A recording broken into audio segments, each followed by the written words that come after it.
Sphere का radius r है, cavity का रेडियस r/2 और पॉइंट P का डिस्टेंस o और o' से डायग्राम में गिवन।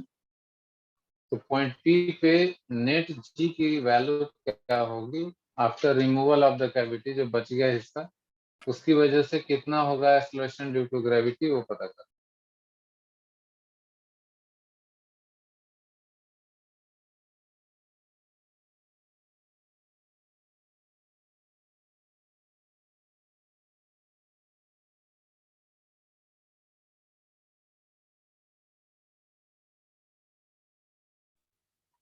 एक्चुअली में ये कैविटी है, ये कैविटी है।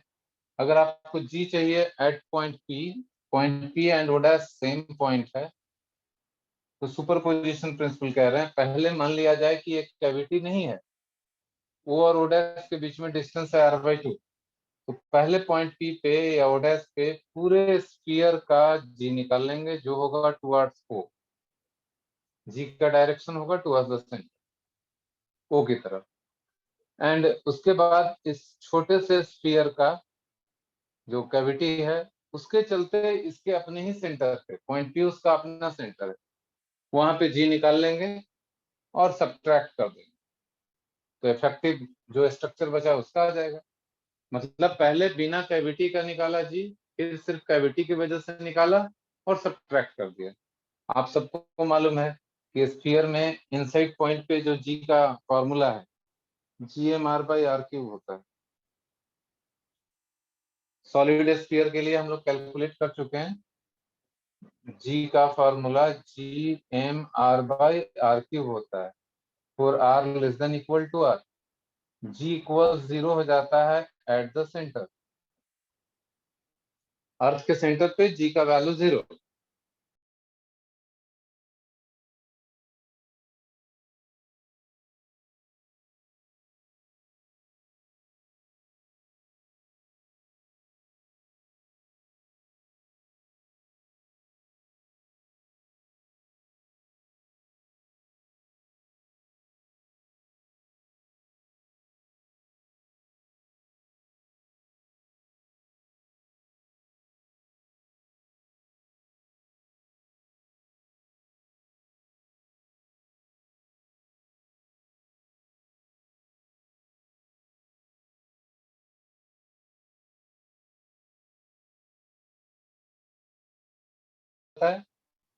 पॉइंट पी को मैंने ऑर्डर पे शिफ्ट कर दिया था, सेम मेथड लगा रहा है। G at point P due to complete sphere, g at point P due to small sphere.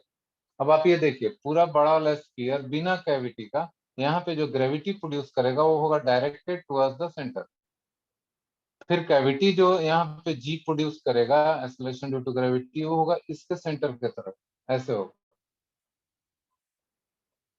तो यहाँ लिख रहे हैं due to complete sphere GmR/r³ होता है, GmR/r³। तो यहाँ पे जो r होगा यहाँ से यहाँ तक का डिस्टेंस और डायरेक्शन होगा टुवर्ड्स द सेंटर, यानी कि PO वेक्टर। देखिए it is directed towards the centre of the bigger sphere PO। देखिए माइनस छोटे वाले स्फीयर का GmR/r³, m हो जाएगा m/8 GM, r अभी लिखेंगे r³ की जगह हो जाएगा r/2 होल क्यूब। छोटे वाले स्फीयर की वजह से यहाँ पे जी होगा directed towards O dash, this is the arrow. तो यहाँ पे जो वेक्टर होगा वो होगा PO dash, vector PO dash, P से O डैश की तरफ। डायग्राम में ठीक से देख के समझ लीजिए, ये 2 क्यूब है और ये 8 कैंसिल, तो Gm/r³ कॉमन आ गया, बच गया vector PO minus PO dash, ऐसा बच गया। माइनस PO डैश को O डैश P लिख सकते, तो it can be written as Gm/2r³ PO vector plus O dash P vector, PO plus O dash P, minus sign हटा दिया। देखिए PO plus O dash P, ऐसा लिखिए GmR³ sir होगा सर वहाँ पे 2 हाँ 2 हटा दिया मैंने, वो मिस्टेक था। GM बाई आर क्यूब, इसको अब लिख रहे हैं O dash P plus PO।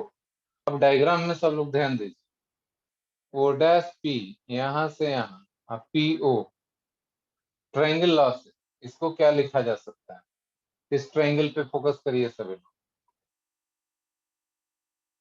O dash P यहाँ से यहाँ तक हुआ ये वाला वेक्टर, अब PO हो गया ये वेक्टर, तो this vector plus this vector किसके बराबर होगा?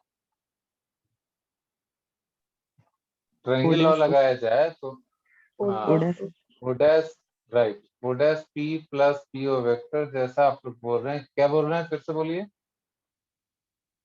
O डैश क्या? O dash O sir. O dash O, देख लीजिए सभी लोग, ये this is from triangle law, यानी इसके बदले में O डैश O लिख सकते हैं। So it is GM by R cube O dash O vector. O dash O vector का मैग्नीट्यूड कितना है? R/2 sir. R/2। तो इसका मैग्नीट्यूड अगर लिया जाए, या आप पूरा ही लिख देते हैं, चलिए। Now resultant gravitational intensity at point P is GM by R cube, magnitude is R/2 and direction is O dash O, unit vector डाल दिया मैं, दिस इज यूनिट वेक्टर, तो मैग्नीट्यूड आ गया GM by 2R cube और direction हो गया O dash O, ऊपर में कैप डाल दिया, तो देखिए सेम वैल्यू आ गया जो पिछले वाले केस में आ रहा था। ये डायरेक्शन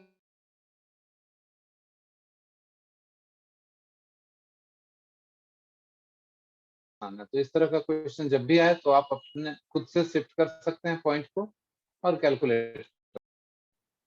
तो gravitational potential and gravitational potential energy भी बिल्कुल इसी तरीके का है कि m kg मास पे जो फोर्स लगा उसको ग्रेविटेशनल फोर्स कहते हैं या वेट ऑफ द बॉडी कहते हैं, और यूनिट मास या 1 kg मास पे जो फोर्स लगता है ग्रेविटेशनल फोर्स, उसका नाम हो जाता है ग्रेविटेशनल इंटेंसिटी या force experience by unit mass.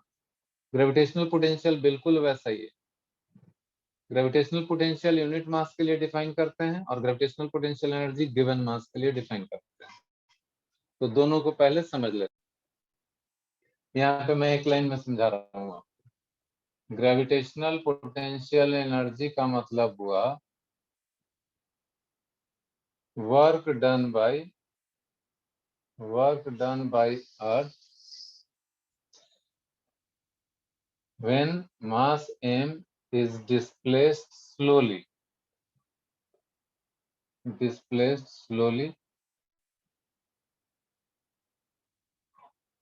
from given point to infinity, that is work done। जो वर्क करती है अर्थ उसी को ग्रेविटेशनल पोटेंशियल एनर्जी बोलते हैं, यानी कि वर्क डन कह सकते हैं और पोटेंशियल एनर्जी भी कह सकते हैं। That is force applied by earth dot dr, force applied by earth dot dr, इससे dw मिला और गिवन पॉइंट है r इक्वल्स r, यहाँ से इंफिनिटी तक जाएंगे और सारा का सारा वर्क डन इंटीग्रेट करके कैलकुलेट कर लेंगे, जो आएगा that is the total potential energy of the given mass, or we can say earth mass system। m kg के लिए this is the work done, यही हुआ पोटेंशियल एनर्जी का फार्मूला, मैथमेटिकल फार्मूला, ये डेफिनेशन और ये उसका मैथमेटिकल फार्मूला। तो ग्रेविटेशनल पोटेंशियल क्या होता है? भी work done by gravity when unit mass का मतलब हुआ 1 kg is taken from r to infinity। तो ऑलरेडी m kg के लिए ये है, तो 1 kg के लिए हो जाएगा u upon m, और we can say integral r to infinity force applied by earth dot dr, इसमें m kg से डिवाइड कर। बुक्स में क्या किया है, यहाँ पे एक माइनस साइन डाल दिया, इंफिनिटी नीचे है और आर ऊपर। तो ये इंटीग्रेशन का रिजल्ट है कि अगर लिमिट्स को आप इंटरचेंज करेंगे तो यहाँ एक माइनस साइन आ जाएगा। तो उससे कंफ्यूज नहीं होना है कि बुक में माइनस साइन दिया है। This is the actual definition. तो पोटेंशियल का फॉर्मूला हो गया फोर्स बाय मास जी हो जाता है। तो g dot d r integral r to infinity. This is the formula for gravitational potential. इसको हम लोग कई केसेस में अप्लाई करके पोटेंशियल या पोटेंशियल एनर्जी का वैल्यू निकाल सकते हैं।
It is dependent on mass of the earth and distance from the center of the earth.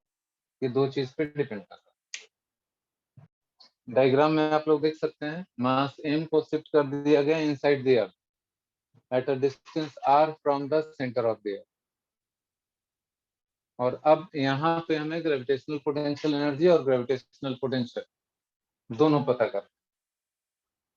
तो फार्मूला डेफिनेशन में कोई चेंज नहीं होगा, you will be same definition r to infinity force by r dot dr। फर्क क्या पड़ जाएगा इस केस में, दो पार्ट में इंटीग्रेशन करना पड़ेगा, क्योंकि जब तक ये मास को स्लोली हम लोग शिफ्ट कर रहे हैं तो यहाँ से सरफेस तक फोर्स का फॉर्मूला अलग होता है और बाहर जाते ही फोर्स का फॉर्मूला चेंज हो जाता है। तो यहाँ लिखेंगे ऐसा, integral GMM r/r³ inside the earth into dr cos phi r equals r2 capital R, centre से गिवन पॉइंट से सरफेस तक, देखिए r से सरफेस तक, यहाँ से सरफेस तक, फिर सरफेस से इंफिनिटी तक, प्लस इंटीग्रल बाहर के पॉइंट के लिए GMM/r² into dr cos phi, now r equals capital R to infinity. इस बात को समझिए आप लोग। सेकेंड वाला टर्म में मैंने कुछ भी चेंज नहीं किया है, लिमिट रखा है r से लेके इंफिनिटी तक, सरफेस से इंफिनिटी तक। पिछले वाले केस में ये था स्मॉल r टू इंफिनिटी, तो माइनस GMM/r आया। इस वाले टर्म को इंटीग्रेट करने से अब कैपिटल R लिमिट डालेंगे तो इसका वैल्यू आएगा GMM/कैपिटल R।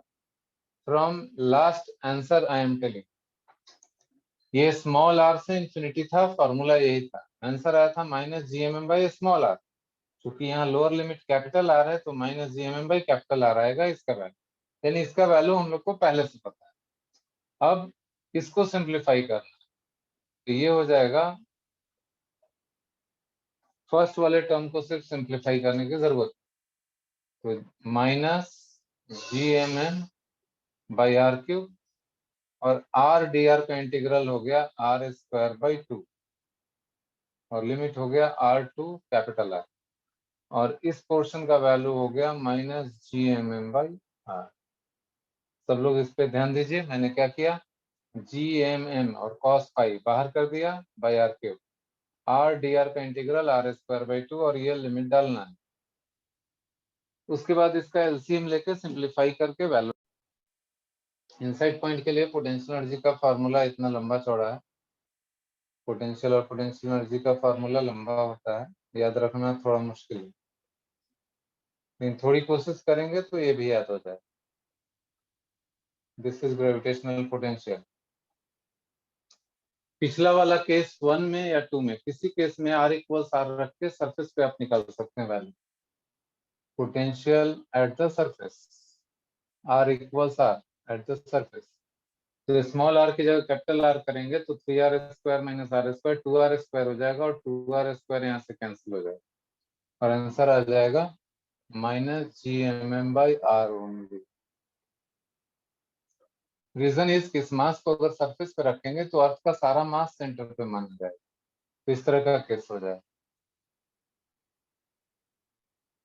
अगर मास m यहाँ रखा है तो ये डिस्टेंस r है, अर्थ का सारा मास यहाँ पे माना जाएगा, तो गैप हो गया, फॉर्मूला हो गया माइनस GM1m2/r, क्योंकि आउटसाइड पॉइंट के लिए r greater than equal to r के लिए फॉर्मूला था माइनस GMM/स्मॉल r। Potential is proportional to 1/r। तो जब r इक्वल्स r करेंगे तो ये फॉर्मूला आ जाएगा, यानी potential energy at the surface when mass is placed at the surface minus GMM/r। Earth के सरफेस का पोटेंशियल होगा, potential of the surface minus G into capital M by capital R। This is potential at the surface of the earth, earth के surface का potential. G मालूम है, अर्थ का मास मालूम है, रेडियस मालूम है, we can find out the value of gravitational potential due to। तो इसमें सारा स्टेप सेम है, कुछ बताने की जरूरत नहीं है, सीधा सीधा हम लोग लिखेंगे वैल्यू, रिजल्ट जो अर्थ के केस में आया था same result minus GMM/r। U at the surface, अगर m मास को सरफेस पे ले आए तो सेम रिजल्ट GMM/कैपिटल R। This is for r greater than equal to r, and second वाला आंसर है r इक्वल टू r। इस पे जो फोर्स होगा 0, that means du/dr is minus F equals 0, no force on this mass inside point के लिए। Outside point में तो कोई दिक्कत ही नहीं, जो अर्थ वाला रिजल्ट था वही लिखा है हम लोगों ने। इसका मतलब है कि u इज कांस्टेंट। 0 होने का मतलब है कि u विल बी कांस्टेंट। तो O पे रखें या यहाँ रखें या सरफेस के जस्ट अंदर रखें, हर जगह u का वैल्यू सेम आएगा। तो सरफेस के बिल्कुल पास u का वैल्यू लगभग इतना रहेगा। O से लेके सरफेस तक पहुंचने तक u का वैल्यू चेंज नहीं हो, और सरफेस के पास का वैल्यू हम लोग को पता है, यानी कि ये कांस्टेंट की वैल्यू कितनी होनी चाहिए, -gmm/कैपिटल। जो सरफेस का है वही रहता है, सेंटर से लेके सरफेस तक सेम। ये तो हुआ कि यहाँ से कंपैरिजन करके हम लोगों ने पता लगा। और डेफिनेशन से अगर चलें तो u होता है r = r to infinity force applied by shell dot dr। तो यहाँ भी दो पार्ट में बांटेंगे इसको, r to infinity f dot dr plus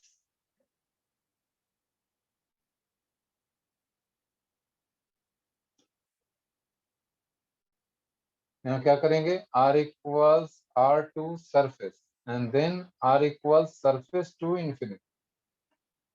तो पहला वाला पार्ट जो है अंदर में तो फोर्स ही नहीं लगता है, तो 0 हो गया।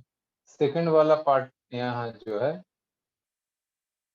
वो बच गया f dot dr r = r to infinity। Second वाला टर्म पिछले केस में हम लोग डिस्कस कर चुके हैं, सरफेस से लेकर इंफिनिटी तक का जो फॉर्मूला होता है वो आता है -gmm/r। Therefore, potential energy for all inside point is -gmm/r। जो यहाँ हम लोगों ने गेस किया था वही मैथमेटिकली भी कैलकुलेट करेंगे तो भी वही है, r लेस देन r। इसीलिए gravitational potential due to spherical shape v का भी वैल्यू आ जाएगा -gm/r for r less than r। Inside point के लिए पोटेंशियल एंड पोटेंशियल एनर्जी, कहीं पे भी ऑब्जेक्ट को रखिए, इस ऑब्जेक्ट को यहाँ रखिए, हर जगह सेम पोटेंशियल एनर्जी रहेगा, यानी पोटेंशियल हर जगह सेम रहेगा। यहाँ और यहाँ में कोई पोटेंशियल डिफरेंस नहीं रहेगा, जीरो पोटेंशियल डिफरेंस।